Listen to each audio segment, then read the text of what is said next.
Hi Nawazuddin. Hi Sudhi sir. I'm Rohit Vats from News 80. And because a couple of days back, I interviewed Nawaz for Raat Akeli Hai, and now this film. So this association with Netflix is going on quite well. या of course क्योंकि मेरे I think हाँ ये दूसरी film है अभी lockdown के दौरान नेटफ्लिक्स पे। तो बहुत अच्छा एसोसिएशन रहा है, बहुत ही मज़ा भी आता है काम करने का, जो माहौल बनता है और वो अमेजिंग होता है और ग्रेट कंटेंट होता है ऑफ कोर्स। और इस बार तो और भी थोड़ा इंटरेस्टिंग है क्योंकि ऑलरेडी एक सीरियस आदमी की इमेज है और एक डायरेक्टर भी सीरियस इमेज वाला मिला। तो और पिक्चर भी बनाई सीरियस मैन। तो क्या पूरा आइडिया क्या है ये फिल्म का? सर आप बताएंगे किससे पूछ रहे हैं मैं? ये आपसे किया है फिर उनसे। अच्छा, हाँ हाँ फिर हाँ। देखिए वो तो आइडिया के बारे में तो सर बहुत अच्छे से एक्सप्लेन कर सकते हैं, बट अगर देखा जाए सुधीर सर या मैं, हम लोग फिल्म बनाते वक्त बहुत सी हम लोग सीरियस नहीं थे बिल्कुल भी, बहुत फन भी किया हमने एट द सेम टाइम, है ना? तो फिल्म का नाम सीरियस मैन है, बट अगर आप इसमें देखेंगे बहुत कमाल का एक वो भी है, अलग तरह का वो है इसमें, माहौल भी है, ह्यूमर भी है इसमें, है ना? तो फिल्म करते वक्त तो बहुत मज़ा आया, लेकिन जो सीन थे उसके लिए बीच बीच में सीरियस हो जाते थे, बट अदरवाइज पूरी फिल्म में बहुत ही ह्यूमर भी रहा माहौल में पूरे।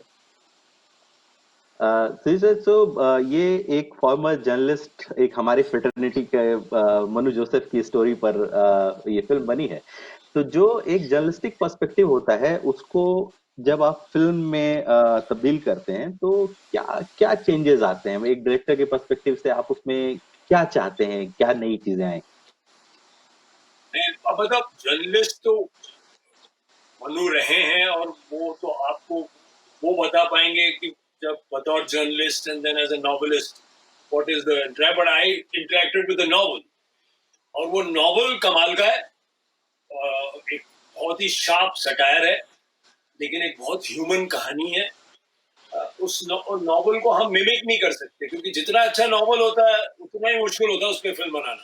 तो वो शब्दों का खेल है, वो अलग तरह से वर्क करता है। एक नॉवल आपके दिमाग में अलग तरह से घुसता है पाठक के, और फिर उसको हर पाठक का, हर रीडर का अपना ख्याल होता है कैरेक्टर्स के बारे में, लोगों के बारे में। अब हमको तो कॉन्क्रीट उसको करना है, सीन्स में तब्दील करना है और उसका एक एस्पेक्ट लेना है जो हमको पसंद आ रहा है। तो मैंने, हम लोगों ने, हमारे राइटर है भावेश, हम सब लोगों ने मिलके एक तरह उससे एक एस्पेक्ट लिया है, कई चेंज किए उस पर, और उसका एसेंस लेके उनके कैरेक्टर्स को लेके अपनी फिल्म बनाई, उसको मिमिक नहीं किया।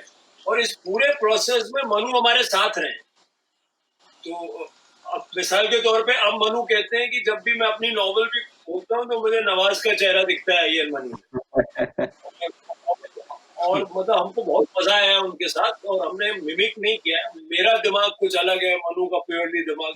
सो आई मीन थोड़ा सा फर्क होता है। आप एक कहानी को दूसरी तरह से बनाते हैं, वो उसमें दूसरी चीजें होती है, फिल्म दूसरी तरह से बनती है, होपफुली बेहतर बनती है, अच्छी बनती है, उतनी अच्छी बनती है, अलग। तो मुझे लगता है सीरियस मैन जो किताब है उसका अपना दर्जा है और कमाल की किताब है। इस फिल्म का अपना एक जगह है, वो अलग, उसको एक अलग तरीके से जज करना चाहिए।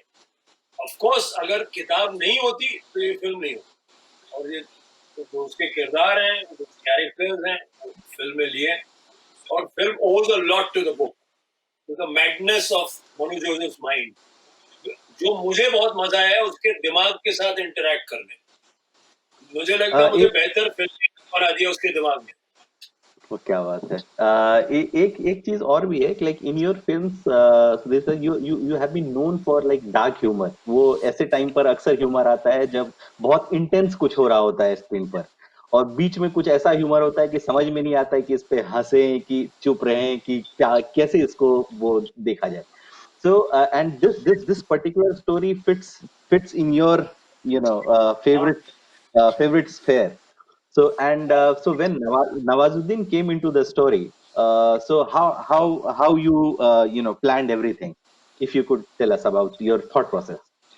मतलब नवाज तो जब हम स्क्रिप्ट लिख रहे थे तो ही धीरे धीरे चेहरा अमोद करता एक एक्टर ध्यान में आता है, और वो नवाज का चेहरा ध्यान में आया तो हम नवाज के पास गए, नवाज ने हाँ किया, फिर हमने काम करना शुरू किया, बार बार जो हर ड्राफ्ट जो था वो नवाज को सुनाते थे, और एक फिल्म जो है वो धीरे धीरे जब आपको कैरेक्टर फिक्स हो जाता है, एक्टर फिक्स हो जाता है, तो आपको फिर अगला ड्राफ्ट लिखने में भी आसानी होती है। आप समझ के अब आपको पता है कि क्या कर रहे हो आप, तो वो उससे बड़ा फायदा हुआ हमको, और एक बन गया वो खेल बोलते हैं हम, जैसे खेल है ना, खिलवाड़ जिसको, उसमें बुरी बात नहीं है, हमेशा चलो खेल शुरू किया जाए। पहले जमाने में जब अनाउंस करते थे ना, कोई नाटक होता था अब खेल शुरू हो, तो खेल का मतलब हमेशा ये नहीं होता कि लाइट है या फ्रिवलस है या उसको आप सीरियसली नहीं कर रहे हो, आप खेल को सीरियसली खेल रहे हो। तो वो प्ले जिसको अंग्रेजी में बोलते हैं, वो जो प्ले है एक्टर डायरेक्टर के बीच में, जो एक आदान प्रदान जिसको हिंदी में कहते हैं, जो एक इंटरप्ले ऑफ थिंग्स आइडियाज, उसमें बहुत सारे और लोग हैं, उसमें प्रोडक्शन डिजाइनर है, उसमें डीओपी है, बहुत ज्यादा हमको क्रेडिट देते हैं लोग डायरेक्टर को। ऐसा होता है जैसे कि हम ही कुछ कर दिया, जैसे कि म्यूजिक भी, वायलिन भी मैंने ही बजाया था, तो मैंने नहीं वायलिन बजाया था, किसी ने बजाया, किसी ने लाइट लगाई है, किसी ने वो कील ठोका है, किसी ने वो कुर्सी रखी है, किसी ने वो पेंट किया है, किसी ने वो साउंड डिजाइन किया है, किसी ने वो साउंड रिकॉर्ड किया है, तो सबको मेरे कहने पे और बहुत कुछ मैंने उसको डायरेक्ट किया है। लेकिन वो पपेट्स नहीं है, वो इंडिविजुअल टैलेंट्स है, उनका भी कंट्रीब्यूशन आता है, तब आप वो एक अच्छी फिल्म बनती है। और इस खेल में जो हम लोगों ने साथ में खेला है, उसमें मेरे ख्याल से एक बहुत अच्छी फिल्म है। और नवाज, जब आपके पास ये कहानी आई और पता चला कि सुधीर मिश्रा डायरेक्ट करेंगे, तो आपका फर्स्ट रिएक्शन क्या था? मेरा तो सुधीर सर के साथ काम करने का, जैसे मैं बताया कि 20 साल से, जब से मैं मुंबई आया था तब से प्लान था हाँ। कि आज नहीं तो कल, कल नहीं तो परसों, है ना, और तब से प्लान था। और मुझे लेकिन ये नहीं पता था इतनी खूबसूरत स्क्रिप्ट के साथ मेरा जुड़ाव होगा, सर मेरा जुड़ाव करेंगे इतनी खूबसूरत स्क्रिप्ट के साथ, ये नहीं मुझे मालूम था। मनु जोसेफ की नावल है और उसको किस तरीके से मतलब सिनेमैटिक बनाया सर ने, तो ये एक बहुत ही खूबसूरत एक्सपीरियंस भी रहा। और जो सर की, सुधीर सर की जो नुआंसेस होते हैं या जो वो रिलेट करते हैं जब कैरेक्टर की परफॉर्मेंस को इन्हांस करने के लिए अपने रियल लाइफ से, क्योंकि क्या है ना, सबसे अच्छी बात ये है कि सर का क्या है कि वो मतलब जजमेंटल नहीं होते, है ना, हम्म। और रियल लाइफ की जो एक पकड़ है उनको, तो परफॉर्मेंस करते वक्त आप बहुत रियल रहते हैं, क्योंकि और रीज़न और लॉजिक के को साथ में रख के चलते हैं, कि ये नहीं कि भाई ये हमें एक परफॉर्मेंस करनी है। एज एन एक्टर मैं बता रहा हूँ कि ये नहीं, इस लालच में नहीं रहते कि मुझे नवाज से कुछ एक परफॉर्मेंस करवानी है टाइप में। जो उनका, जो उनकी अंडरस्टैंडिंग है, एक्सपीरियंस है ना, तो उसके अकॉर्डिंग वो देते हैं एक्टर को, तो उसी के हिसाब से परफॉर्मेंस भी आपकी सही करेक्ट होती चली जाती है, वो बहुत इंपॉर्टेंट है। इसमें एक और बहुत मजेदार बात है कि सुधीर मिश्रा की फिल्मों में जो जो जो केंद्रीय किरदार, जो सेंट्रल कैरेक्टर्स होते हैं, उसमें अक्सर बहुत सिनिकल कैरेक्टर्स होते हैं जिनका अपना ही एक अलग मिजाज का ह्यूमर होता है।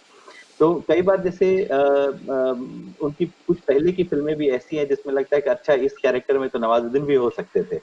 तो अब जब फाइनली नवाजुद्दीन वहां काम कर रहे हैं, तो क्या ऐसा लगा कि जो जो इस डायरेक्टर में ऐसा नया क्या मिला जो अधिकतर डायरेक्टर्स जिनके साथ आपने काम किया उनसे अलग था?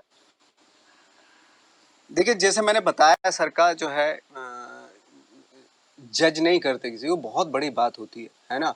दूसरा ये कि मैंने हालांकि इस सवाल का जवाब पहले भी दे दिया था, बट एक होता है ना कि जो सेंसिबिलिटी है, जो एक्सपीरियंस है हम्म। सर का, है ना, रियल लाइफ को लेके, वो बहुत ही डिफरेंट है, वो मतलब जो एक क्लीशेड फिल्म टाइप का होता है ना, वो नहीं है।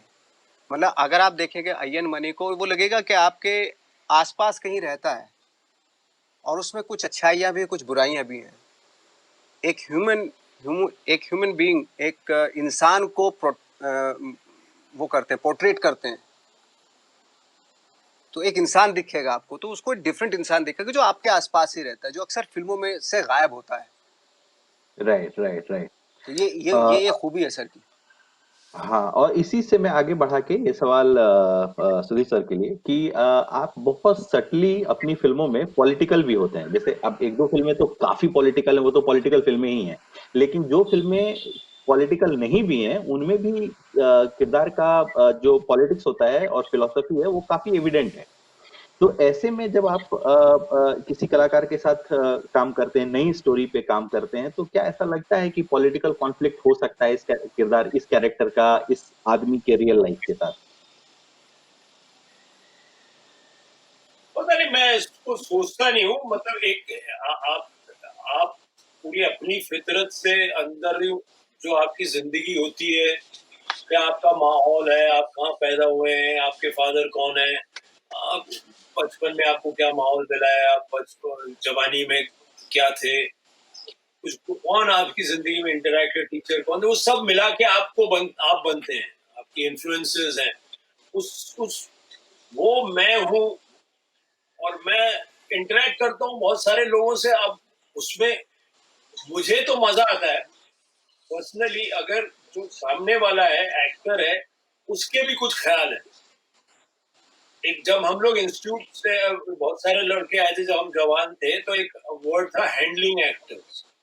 तो मुझे उस वर्ड से बड़ा ऑब्जेक्शन था कि यू डोंट हैंडल एक्टर्स, तो मशीन थोड़े हैंडल, ऐसा you work with actors, you work with them, right?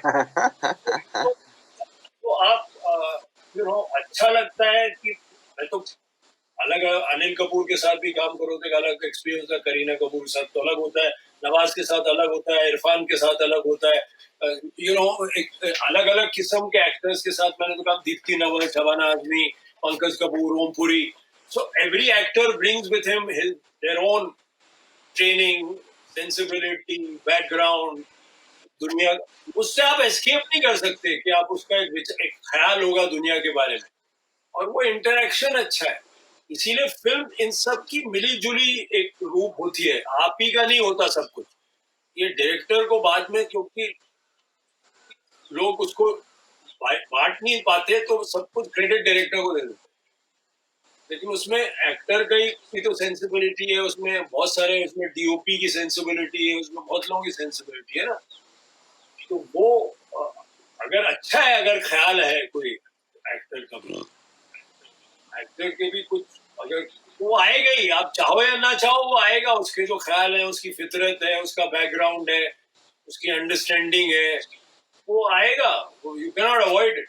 इसीलिए कास्टिंग जरूरी होती है, सही कास्टिंग। हाँ, सही। इसीलिए तो होता है कि आप कास्टिंग जो सही होती है, वो फितरत जब तक मैच नहीं करेगी उस रोल को, प्रेजेंस मैच नहीं करेगा, वो जो एनर्जी जो हर एक प्रेजेंस से निकलती है, वो एनर्जी जो है वो उस रोल को सूट करनी चाहिए, उसी को कास्टिंग बोलते हैं। और जी, जी। आजकल वो जो कास्टिंग डायरेक्टर्स है, उनका भी अच्छा रोल है, इसलिए नवाज को तो हमने कास्ट कर लिया, हमने, लेकिन उसके इर्द गिर्द जितने लोगों को कास्ट किया, वो भी बहुत अच्छा है इस फिल्म में। तो वो पूरा, और हर आदमी अपना कंट्रीब्यूशन करता है। नवाज, जैसे ये सवाल आपके लिए कि जैसे किसी डायरेक्टर के साथ आप काम कर रहे होते हैं, आपने एक टेक दिया, जो टेक डायरेक्टर को बहुत पसंद आया, बट आपको लग रहा है कि अभी इससे अलग भी कुछ कर सकते हैं, जिससे एक डायमेंशन ऐड हो सकता है किरदार के अंदर, लेकिन डायरेक्टर खुश है। ऐसे में आप क्या करते हैं? हाँ, कभी कभी ख्याल आते हैं ऐसे कि यार एक टेक होना चाहिए, उस तरीके से होना चाहिए, ख्याल आते हैं, लेकिन फाइनली जब ओवरऑल आप फिल्म देखते हैं तो तब रियलाइज होता है कि नहीं, डायरेक्टर ही करेक्ट था। क्योंकि एक्टर सिर्फ अपना देखता है, डायरेक्टर क्या ऑल पूरी फिल्म पूरा देख रहा पूरी होता फिल्म को देख रहे हैं, पूरी स्टोरी को देख रहे होते हैं। उसमें आपका मूव कितना वैलिड है या नहीं है, ये डायरेक्टर को ऑफकोर्स ज़्यादा मालूम होता है। क्योंकि और थोड़ा क्या होता है, एक्टर की एक सेल्फिशनेस भी होती है कि, और एक वो जो बोल रहा है, मे भी शायद अपने कंफर्ट जोन के लिए बोल रहा हो वो, कि मुझे ऐसे अच्छा लगता है, ऐसे कर देता हूँ मैं, है ना। लेकिन डायरेक्टर नहीं मान रहा है। तो लेकिन फाइनली क्या होता है कि अगर अच्छे डायरेक्टर होते हैं तो उस पर इसीलिए होता है कि भाई आप सरेंडर कर दो कम्प्लीटली। नहीं तो क्या होगा कि आपका जो बेस्ट ईजी निकलता है, जिसको कंफर्ट जोन बोलते हैं, हर पिक्चर में वो आता चला जाएगा। ओवर द पीरियड आपको रियलाइज होगा यार कुछ ग्रोथ नहीं हो रही, कुछ डिफरेंट नहीं हो रहा, इसलिए बेटर है कि डायरेक्टर पे बहुत सारी चीज़ें बहुत सारी क्या डायरेक्टर पे छोड़नी चाहिए चीज़ें, और डायरेक्टर का विजन क्या है उसको लेके आपको आगे बढ़ना है, उसमें फिर आप अपना अपना कैसे ऐड कर रहे हो वो इनपुट दे इम्पोर्टेंट है। सकते हैं। अच्छा, एक चीज हाँ और भी है कि ये मैंने रात अकेली है में भी देखा था, और क्योंकि अभी लास्ट वही प्रोजेक्ट आपका देखा है कि आप अपने साथी कलाकारों को जो एक फ्रेम में आप किसी के साथ शेयर कर रहे हैं उनको भी आप काफी स्पेस देते हैं। बहुत सारे एक्टर ऐसा नहीं कर पाते हैं कि सामने वाले को भी उतना ही स्पेस देना, क्योंकि कई सीन में ऊपर नीचे भाव के होते रहते हैं। तो तो ये क्या ये शूट करते वक्त ये दिमाग में चल रहा होता है कि इस सीन में इस साथी कलाकार को ऊपर जाने देना है, या डायरेक्टर पे आप छोड़ देते हैं? नहीं, ये मैं इन सब चीज़ों के बारे में बिल्कुल नहीं सोचता हूँ। अगर मेरी इंपॉर्टेंस उसमें 5% है तो मैं सिर्फ 5% तक ही रहता हूँ, आगे नहीं बढ़ता हूँ, उससे आगे बढ़ने की कोशिश नहीं करता हूँ मैं। या सामने वाला एक्टर के सामने ऐसा कुछ पंच लाइन या ऐसा कुछ उसको, जैसे वो होता है ना अक्सर एक्टरों में होता है खा जाना, ये जी। वो टाइप, खा इसमें मेरा जाना। बिलीव नहीं है। हाँ, क्योंकि क्या होता है ना कि जैसे जब हम लोग थिएटर में थे एक एक्सरसाइज होती थी कि डायरेक्टर ने बताया कि भाई, थिएटर के डायरेक्टर ने, यहाँ से वहां तक जाना है आपको।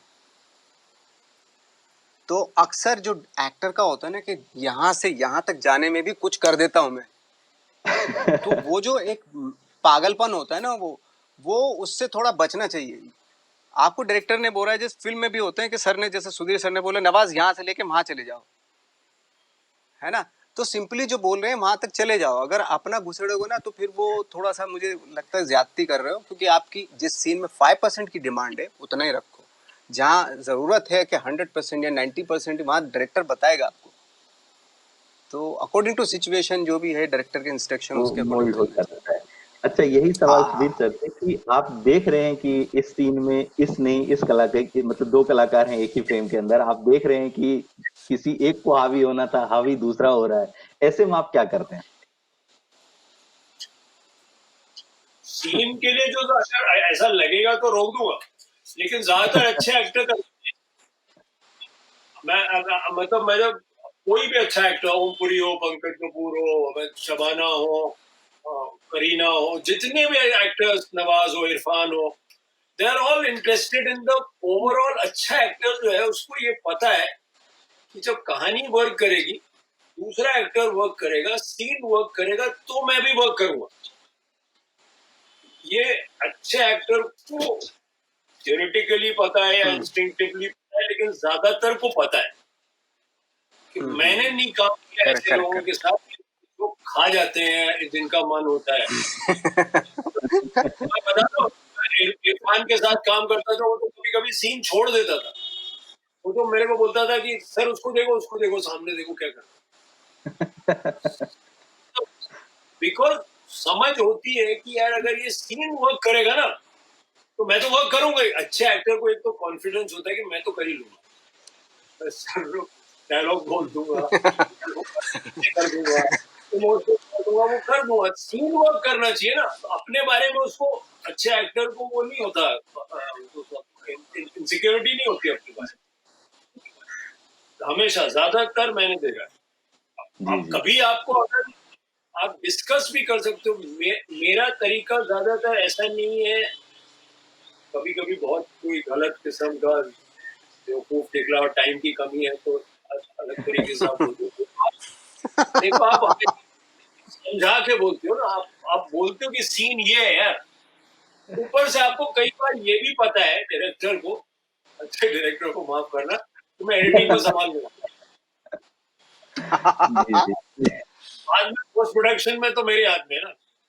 जी लेकिन जी। मैंने देखा नहीं ज्यादातर अच्छे एक्टर्स के साथ ये एक जी तो क्या है, I get along with actors.